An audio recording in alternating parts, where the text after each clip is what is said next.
Good morning. Again, I'm Ed Piñero. I'm the Chief Sustainability Officer for Veolia Water North America. And I too am glad to be here, especially for me. I grew up in the South Bronx, so it's kind of good to come home once in a while. And I tell you that also because it'll explain my accent, the fact that I talk with my hands, and I could tend to talk very fast sometimes. I want to take just a quick couple of minutes here to kind of give you a perspective from our company as to kind of why this is so critical and why this is such an important situation.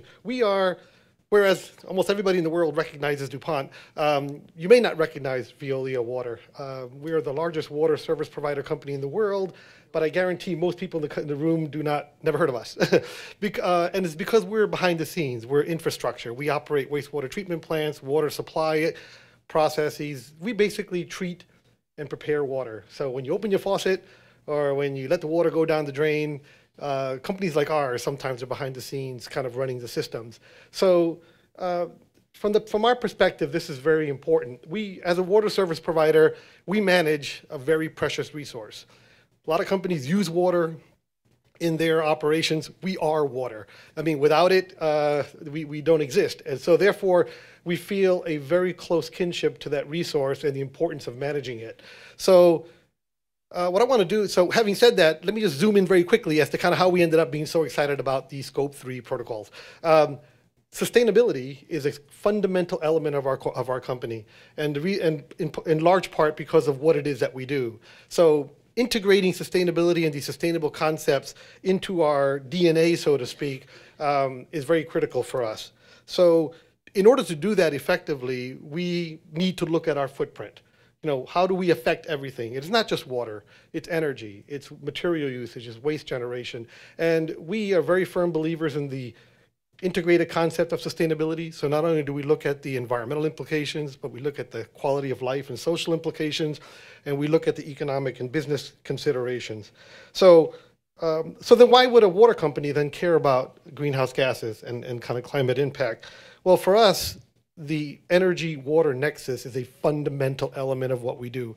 We all know that it takes a lot of water to generate energy, but you should also know that it takes a lot of energy to handle water in terms of getting it, treating it, getting it back out, getting it cleaned, takes a lot of energy. So for us to do our job, we do consume energy and a lot of materials, a lot of chemicals to treat and process.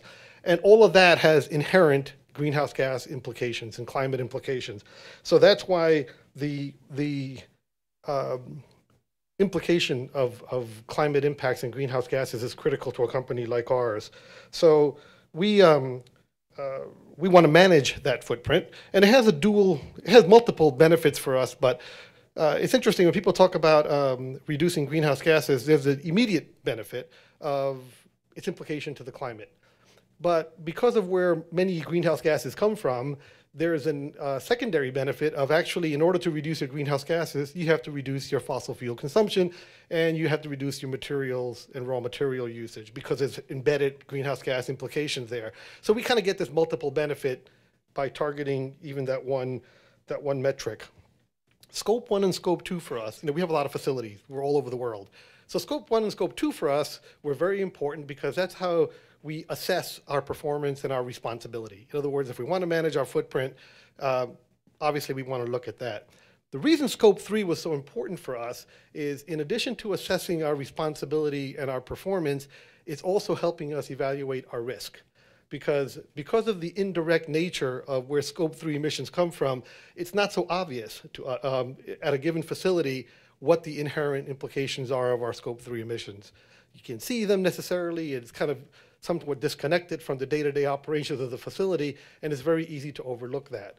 So, however, that's where you have your most sensitivity to what's going on everywhere else. So in order to manage this risk, we really needed to know our Scope 3 emissions. Being the eternal optimist, I also didn't only look at it with a negative perspective. That also gives you significant additional opportunity. So not only can we manage our climate impact and our greenhouse gas impact at our facilities, but now with this information, we can affect the supply chain and the value chain and have significant more impact than we could have by just looking at the internal aspects of it. So why did we decide to be a pilot company? Well, we have, in addition to our fundamental commitment to want to reduce our impacts, and obviously climate and greenhouse gases being a critical one, we are also equally committed to disclosure and reporting in a very credible, verifiable, and transparent way. So we're very big believers in standards. We are in, last count, 40 or 50 countries. We do all kinds of different things. Veolia Water is only one of 4 divisions of the Veolia company. So we're in energy, we're in waste, we're all over the place doing all kinds of things. So standards like this really help because it introduces consistency and comparability across many different perspectives. So that's why we have always been big believers in this. So we congratulate everybody who worked on these. I have been long-term involved with this. I remember about 12 years ago sitting in a room in Washington at a WRI meeting talking about what would public sector protocols look like.